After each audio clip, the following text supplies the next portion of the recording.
Salut, c'est Pierre Amiche. Voilà déjà le deuxième épisode de Rugby Brut, un joueur ou une joueuse qui vient vous parler de ses souvenirs. C'est sans prétention et surtout c'est sans montage. C'est juste une rencontre entre vous et eux. Cette fois, c'est Julien Candelon qui vient nous parler de ses souvenirs de l'année 2009, avec un club de Perpignan unique, une saison de fou, une finale de rêve. Bonne écoute à tous.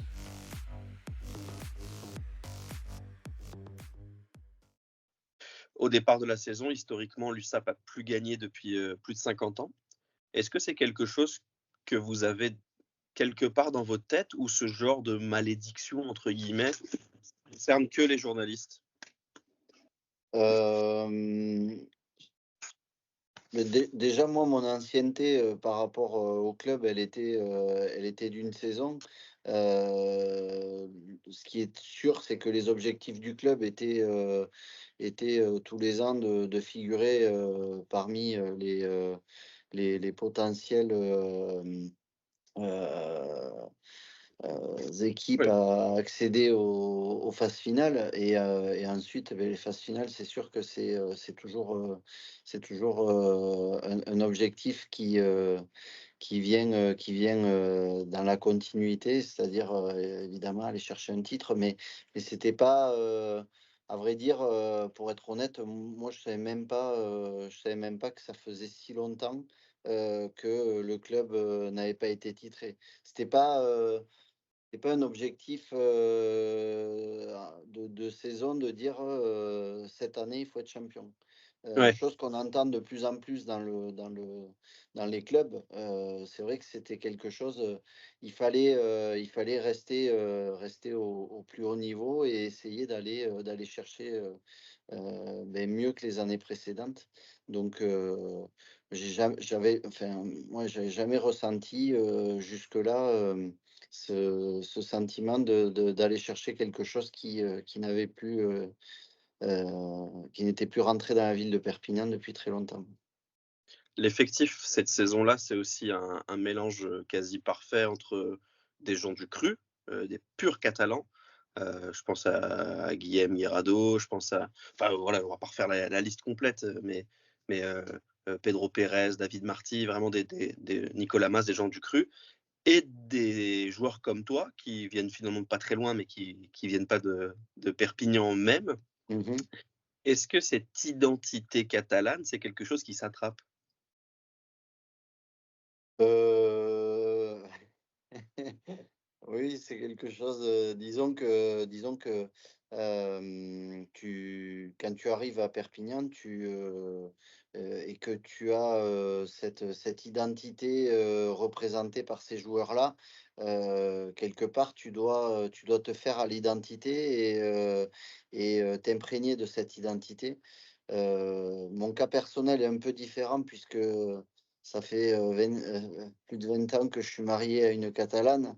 Donc en fait, Ouais, j'étais, déjà imprégné de la culture catalane, à la maison, quoi. heu, ouais, de plus de 10 ans, avant cette année-là. Donc voilà, mais c'est vrai que, heu l'intégration dans le groupe, elle se fait par le terrain et par le caractère.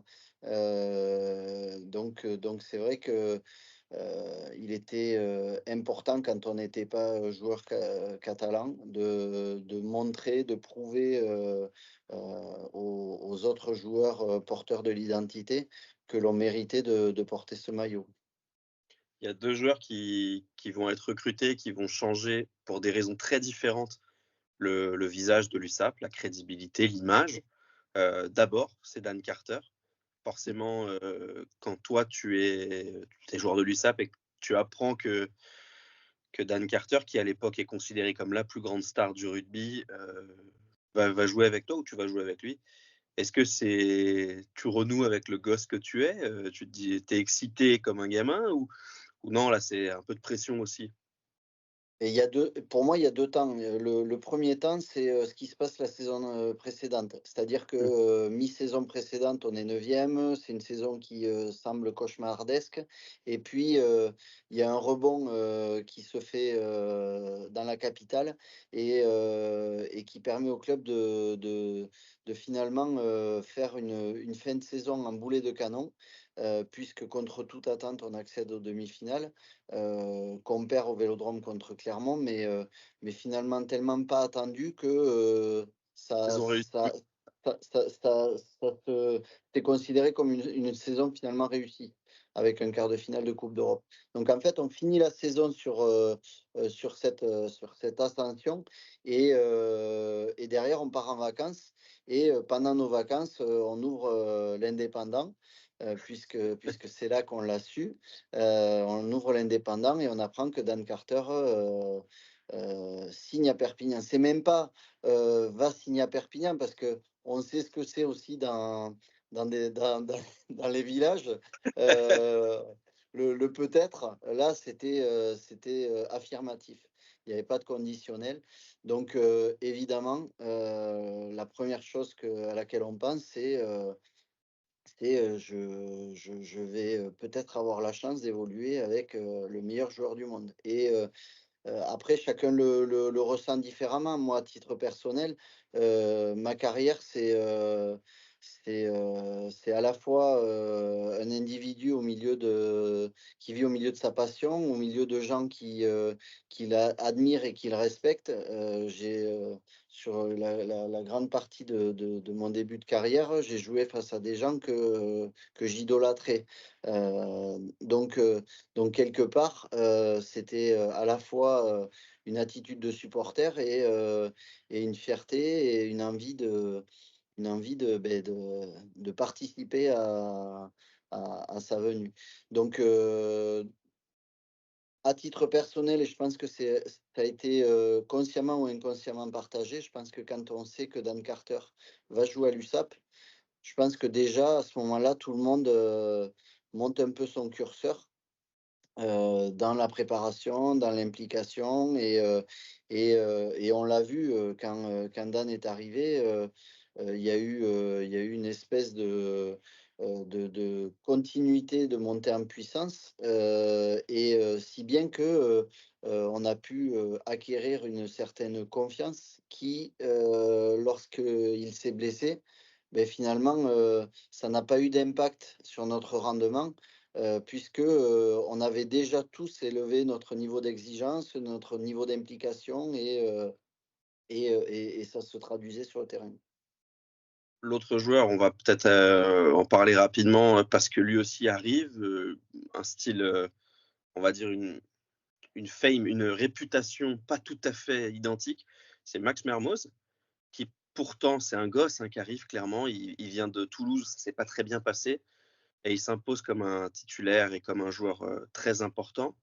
Et est-ce que tu peux nous parler un peu de Max Mermoz? C'est ce qu'on en retient, en tout cas moi, c'est un gamin qui pue le rugby, quoi. Ouais, ouais, mais Max déjà, on savait que c'était un joueur talentueux.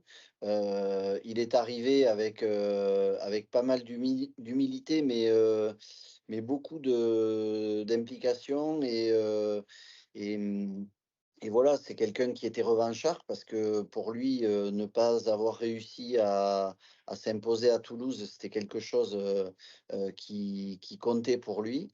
Et du coup, c'est un joueur très sérieux, très impliqué, très appliqué et oui, qui puait le rugby, qui avait des qualités d'appui, de handballeur puisque c'est son premier sport, des appuis courts, une lecture plutôt, ultra performante et voilà, une gestuelle, il était, c'est joueur complet, quoi.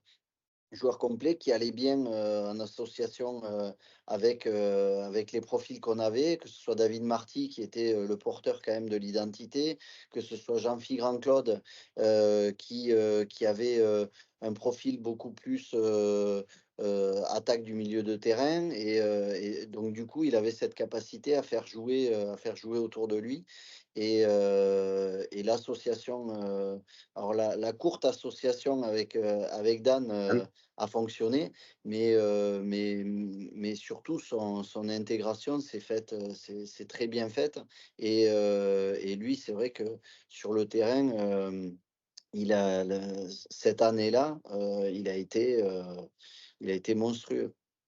Je me rappelle rapidement d'un essai contre Leicester en Mmh. Coupe d'Europe où touche à 5 mètres pour les Anglais, il capte le ballon, il traverse le terrain, il met 5 pommelles. Enfin, tu te dis, Et mais si je me trompe pas, c'est le jour où Dan, intègre l'équipe puisqu'il était dans les tribunes, il venait de finir les tests d'automne et hem en décembre, je et crois.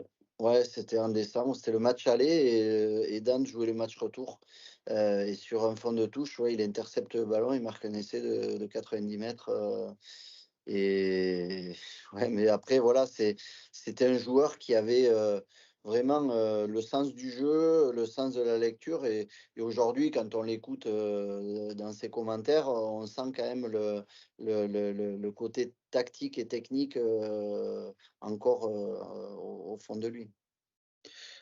Juste pour élargir un peu, cette année-là, l'USAP, c'est aussi un style assumé, bestial presque devant, parce que là, on parle beaucoup des artistes, mais devant, c'était des animaux, et plutôt aérien, libéré, ambitieux derrière.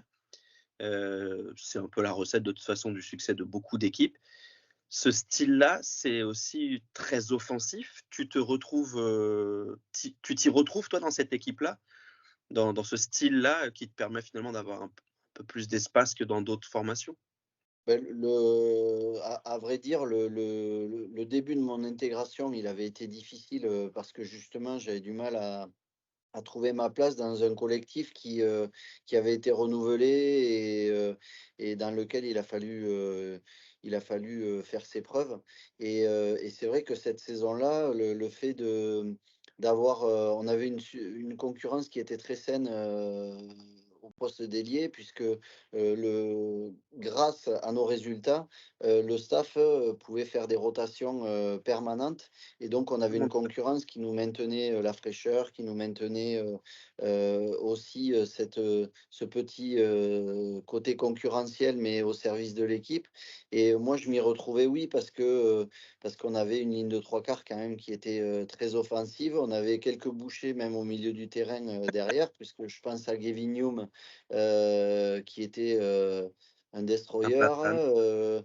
David Marty, qui offensivement, me lâchait de très beaux ballons et c'est vrai que devant, on a eu quelques belles, dominations qui permettaient de finalement, ouvrir les espaces sur l'extérieur. Donc oui, je m'y retrouvais, face à ça, un public qui est, extraordinaire, de par son côté, extravagant. Donc ça pulse, c'est vrai que c'est des souvenirs qui sont encore aujourd'hui assez forts. La saison, d'un point de vue personnel, elle est excellente. Si je dis pas de bêtises, je crois que c'est une de celles où tu marques le plus. Ouais. Heu, c'est c'est une drogue pour un ailier, le fait de marquer, de franchir la ligne. Oui, oui, oui, moi c'était mon leitmotiv, c'était, concrétiser les actions, c'était voir le sourire sur mes partenaires parce que le dernier maillon de la chaîne assurait son job. C'est vrai que je de par mon profil, j'ai jamais explosé de joie quand, j'arrivais à retourner un mec en défense. Donc, sûrement parce que c'est jamais arrivé. Mais oui, on a enfin, on tu peux parler avec n'importe quel ailier, ce côté aspiration de la ligne d'en but, Ouais, c'est quelque chose et le sentiment que ça procure de satisfaction de pouvoir, concrétiser quelque chose, pour les partenaires, c'est pas un bonheur, seul, c'est un bonheur, c'est quelque chose que tu veux partager avec les autres, Heu, être celui qui concrétise pour les autres, moi, c'est un peu aussi mon caractère. J'aime beaucoup faire plaisir aux autres, donc c'était dans ce sens-là. et c'est pas simplement un bonheur individuel et égoïste Non. d'avoir marqué. On va faire un saut dans le temps. La saison de l'USAP est réussie, se présentent donc les phases finales. La demi-finale, finalement, vous êtes un peu outsider de tout ça, en dépit du fait que vous terminez la saison, 1er. mais vous Mmh. êtes quand même outsider parce que peut-être la force de l'habitude nous fait croire que vous êtes moins armé que les autres. La demi-finale se passe plutôt bien et se présente la finale. Et là, vous êtes 2 «maudits» entre guillemets, 54 ans sans victoire pour Perpignan, 8 finales perdues à ce moment-là pour Clermont. Clermont, c'était l'équipe qui faisait quand même peur déjà. Tu te rappelles de la préparation de cette finale? Bref, la préparation, elle était, on va dire qu'on l'a pas préparé différemment de ce que l'on avait préparé par le passé, que ce soit les demi-finales ou les gros matchs qu'on avait pu jouer, jusque-là. Déjà parce qu'on n'était pas favoris et le staff nous a pas mal isolés de l'engouement populaire et donc du coup, on n'a pas basculé dans quelque chose d'extraordinaire.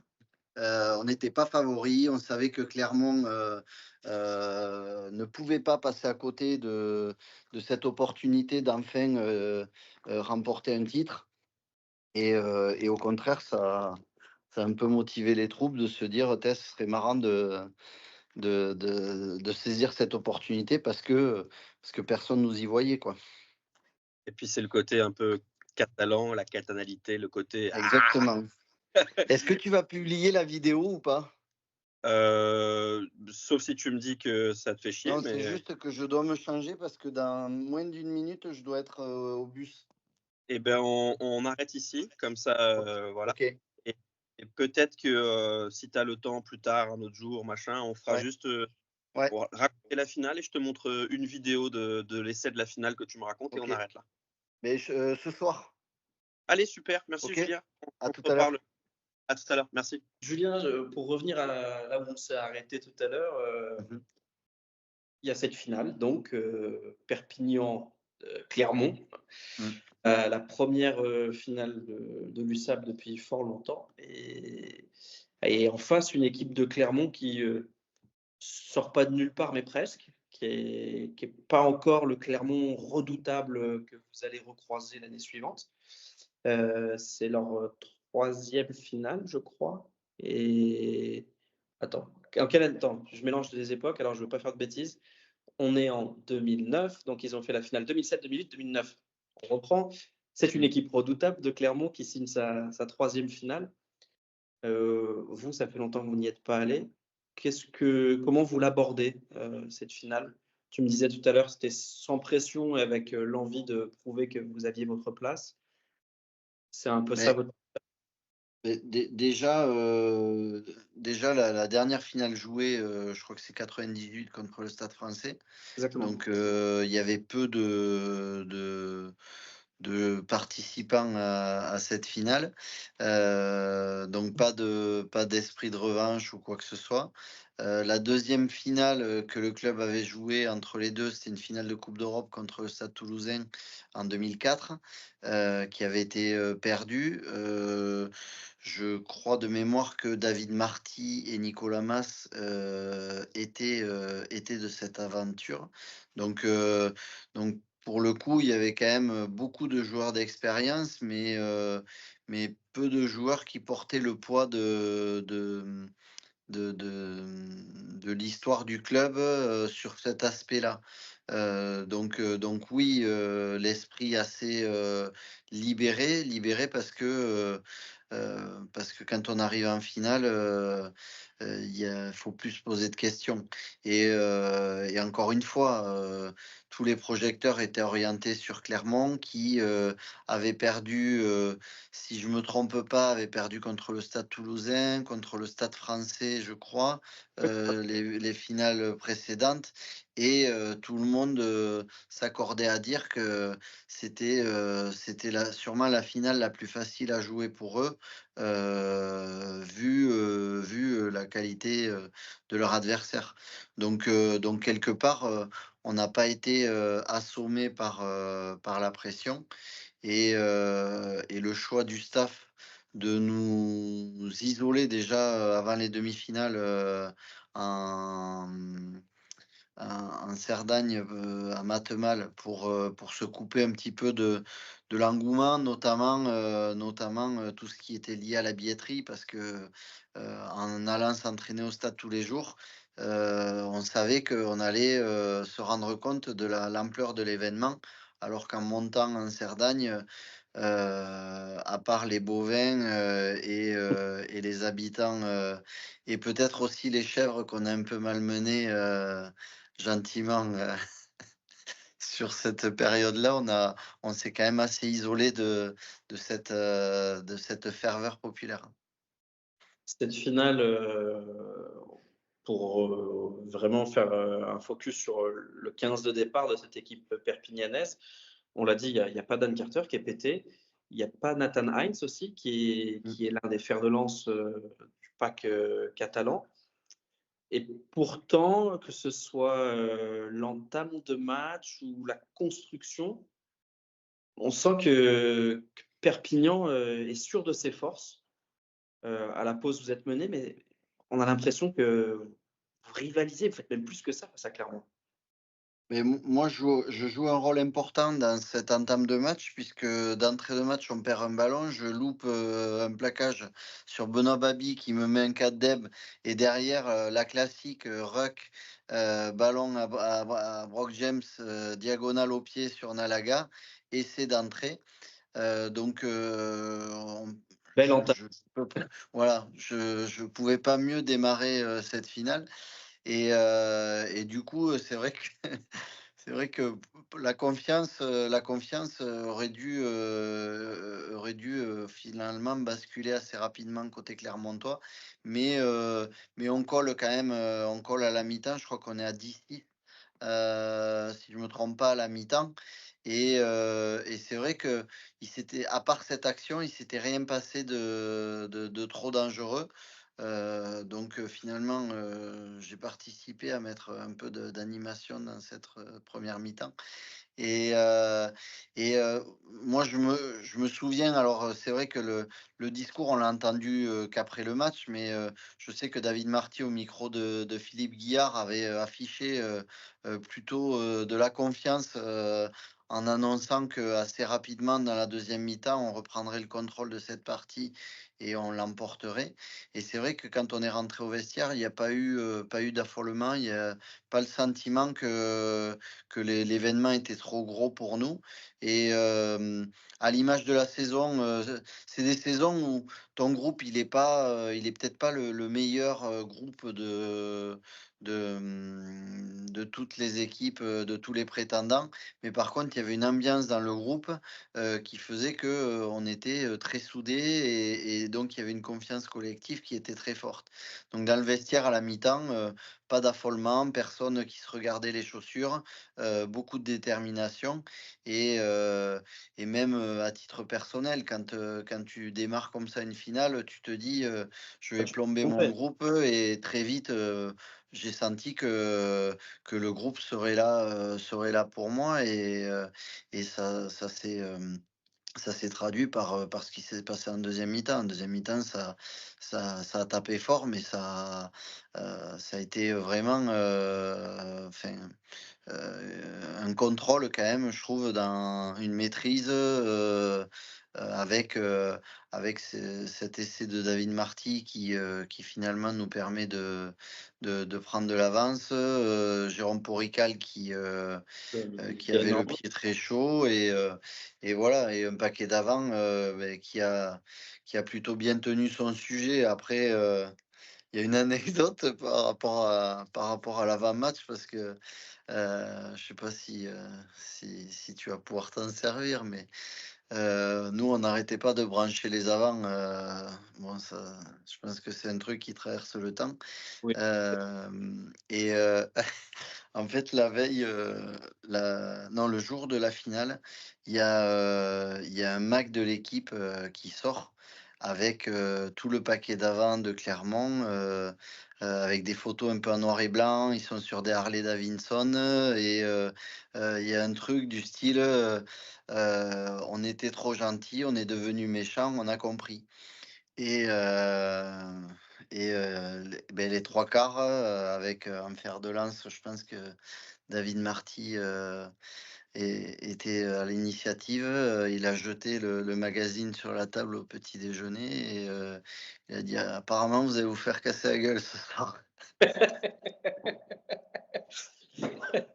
Et comme on avait quand même un paquet qui savait être méchant et Oui. à qui il fallait pas raconter trop d'histoires pour être un peu remonté, je pense que ça les a piqués et ça a permis de lancer un petit peu la finale. Cette finale, tu le dis, il y a ces mots de David Marty à la pause, qui dit, qu'il va y avoir 10 grosses minutes et puis après c'est à nous. Mm. Voilà, ça dure 5 secondes et il a été assez visionnaire. Est-ce que tu te rappelles de l'essai de David Marty? Et est-ce que tu peux nous le raconter? Si tu veux, je peux te le montrer, pour que tu te fasses une petite piqûre de Ah, rappel. allez, vas-y, parce que Allez, je revois pas souvent les images du passé, mais c'est vrai allez. que celui-là, Normalement, techniquement, je dois être censé être capable de le enfin, je suis censé être capable de le faire. Alors, on va voir. j'apprécierais que tu sois bon techniquement. Ouais, non. Alors, tu sais, comment te dire? Je suis une cacahuète. Attention, tu dois voir mon écran normalement. Ouais, Énorme. Donc là, tu vois rien, c'est ça? je vois pas, OK, là, tu vois des trucs ou pas? je vois toujours pas. Parfait. Nickel. Attends, en attendant, on va essayer de attends, j'ai peut-être une solution. Ah, je suis malin. Techniquement, je suis nul, mais je suis futé. Regarde, attends. Tu Voilà, vas OK. filmer ton écran. Ouais, exactement. Parce que je suis un con. Alors partager, non, partager l'écran. Tac, regarde. Putain, ça va être énorme. Là, techniquement, là, la NASA m'envie. Alors, voilà, tu vas voir tous les coulisses, quoi, c'est énorme. Alors c'est pas ça, c'est pas les buzzers, c'est pas les derniers Dyson aspirateurs. Non, ça, c'est pas ça. Allez, on se le fait sans le son. Je l'ai regardé 50 fois. Alors par contre, il faut que tu filmes l'écran, hein, pas le. Voilà. Alors sachant que cette vue, c'est pas celle que j'avais sur le terrain. Ah Ouais, bon? ouais. OK. C'est bon, tu te souviens de tout ça? Je me OK. souviens bien, ouais. Alors, est-ce que tu peux essayer de nous raconter, cette action, Bah, on est sur une domination, donc on est en train d'avancer dans leur camp. On cherche à les mettre à la faute parce qu'on sait que Jérôme Porical, ce jour-là, n'a pas le pied qui tremble et puis ça part sur cette redoublée entre David Marty et Jérôme Porical. Là, pour le coup, je me dis, attention, tu risques d'être servi. Il y a la redoublée, pas servi. Et puis finalement, David Marty passe. Je me dis, peut-être l'opportunité de rattraper ce qui s'est passé en début de rencontre. Et en fait, David feinte la passe, pique intérieur, prend à contre-pied Napoléoné Nalaga, qui n'attendait qu'un truc, c'est que je sois servi et qu'il me partage pour m'envoyer dans le bloc G de la tribune du Stade de du Stade de France. Donc là, c'est une grosse délivrance parce que là, ça craque, quoi. Le verrou, il saute et là, enfin voilà, on est comme des fous. Ça, ça recharge les batteries, la confiance explose et du coup, c'est le moment où tu te dis on peut plus te l'enlever. Donc tu sais que derrière c'est barbelé et que tu t'exposeras moins et donc voilà, ça va vite, hein, mais il y a il y a qu'à voir la tête de David Marty quand il marque. David, c'est quelqu'un qui extériorise peu sa joie et sa peine. Et là, sur le coup, il expulse, quoi. Et nous OK. derrière. qu'on voit pas, c'est que derrière, il engueule quelqu'un aussi, hein. C'est-à-dire qu'il est content et quand il va se Mais replacer, parce que mec, je crois qu'il prend un coup, il y a un mec qui lui fout un coup d'épaule ou un truc comme ça et je crois qu'il le signale à l'arbitre, d'accord. qui, voilà, mais mais c'est David, il revient il revient vite à la raison et à la nature donc voilà, il y a Ouais, pas pu s'en empêcher. en fait, il y a Gavin Hume qui lui saute dans les bras, mais il est quand même en train de gueuler avec Mais je sais pas si c'est pas Canalé qui lui file un pet, au Patrick moment où il Vieira. marque. Ok, Il y a un bah, truc comme ça, euh, et Matteux qui était l'arbitre, je pense, s'est pris une petite réflexion, oui, c'est normal, quoi. non, sympa, Pédagogique. sympa, toujours bienveillant. C'est ça, c'était une réflexion pédagogique. C'était Oui, vraiment oui, bien sûr, c'est progressif. constructif. Voilà. Voilà. Ce match-là, bah, il se termine avec un succès, 22-13. C'est l'explosion totale dans un stade de France qui était catalan. Mmh. C'est un volcan, vraiment. J'en ai parlé avec quelques vainqueurs de top 14. Il y a parfois des images qui s'incrustent dans ton esprit, qui te marquent à jamais. Est-ce que tu as ce truc-là, avec cette finale, une image que tu n'oublieras jamais? Mais bizarrement, tout ce qui se passe, à partir du coup de sifflet final, ça va à une vitesse, on ne se rend pas compte de finalement, ce que l'on vient de réaliser, ce que l'on est en train de partager, avec le public et moi ce qui me reste surtout, c'est le retour à Perpignan.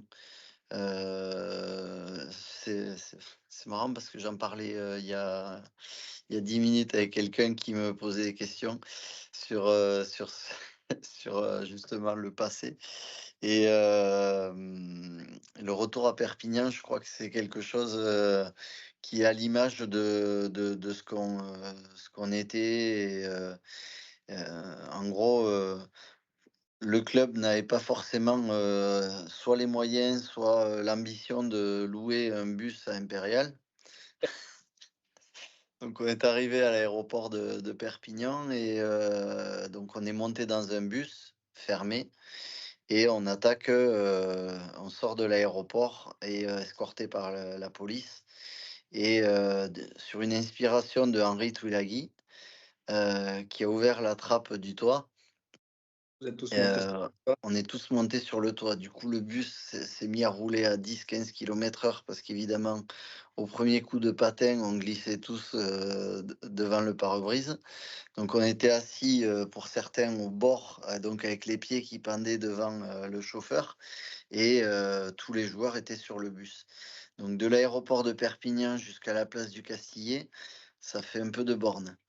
Et donc on a mis un peu de temps, pour arriver et l'arrivée, au Castillet, c'est vraiment le moi j'ai trouvé ça fort parce que c'était le moment de partage. Il y a ceux qui sont montés à Paris et qui étaient là pour vivre la chose, avec nous et il y a tous les autres. C'est-à-dire, ceux qui n'étaient pas forcément au Stade de France, mais c'est, la famille, les amis, les villages, enfin tous les gens qui faisaient le quotidien de notre vie et je sais pas, il y avait 20 ou 25 000 personnes qui étaient, entassées depuis des heures en plus parce que on était censé arriver plus tôt, mais on est arrivé plus tard. Enfin, c'est toujours pareil, voilà, les transports sont pas toujours à l'heure et donc on est arrivé un peu tard, mais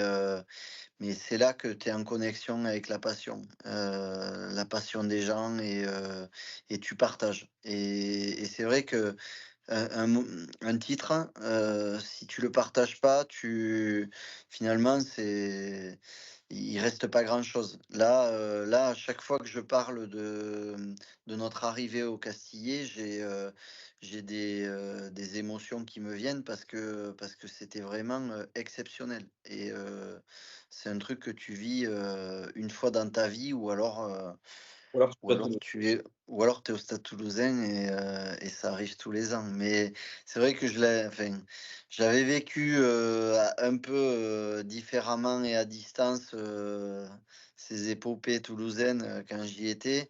Mais là, quand c'est toi qui fais partie de l'aventure, c'est vraiment, inoubliable. Ma dernière question, Julien, c'est est-ce que le gamin de Tournon d'Agenais, il avait rêvé de tout ça?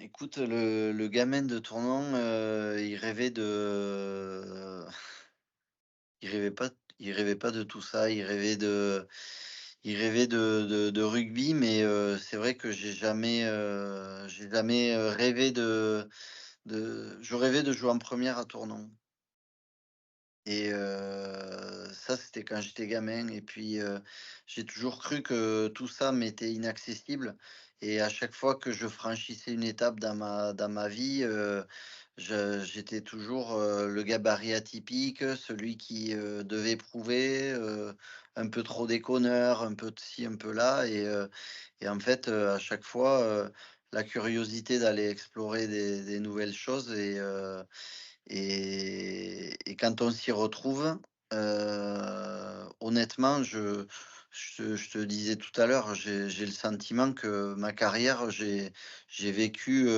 à la fois un rêve parce que j'ai joué avec ou contre des gens que j'admirais. Alors c'est vrai qu'aujourd'hui, j'entends des gens dire, «J'admire personne, je suis fan de personne». Moi, j'ai joué, face à des mecs, que je regardais gamin, des Philippe Benetton, des Benazzi, j'ai eu la chance d'être au Stade Toulousain, chez les jeunes quand ça gagnait de partout et d'avoir été au contact de ces mecs-là, des Cali, des Yann Delec, des Brosses, Émile Ntamak, et c'est des gens qui ensuite m'ont porté et m'ont aidé, dans la suite de ma carrière et en les regardant toujours comme des mecs, des monstres de la discipline donc je c'était pas un rêve, mais j'ai vécu un rêve. Voilà, c'était Rugby Brut avec Julien Candelon, l'ailier de Perpignan. J'espère que cet épisode vous a plu, que vous avez appris des choses. Si jamais c'est le cas, n'hésitez pas à mettre une note sur les plateformes de diffusion de ce podcast et puis de le partager autour de vous, dire que c'est super. Si vous n'avez pas trop aimé, mentez, dites que c'était super quand même. Vous, ça vous coûte rien et puis nous, ça peut vraiment nous aider. Je vous remercie d'avoir écouté ce podcast Rugby Brut, le podcast proposé par Legendary Plays, et je vous dis à très vite pour une nouvelle rencontre.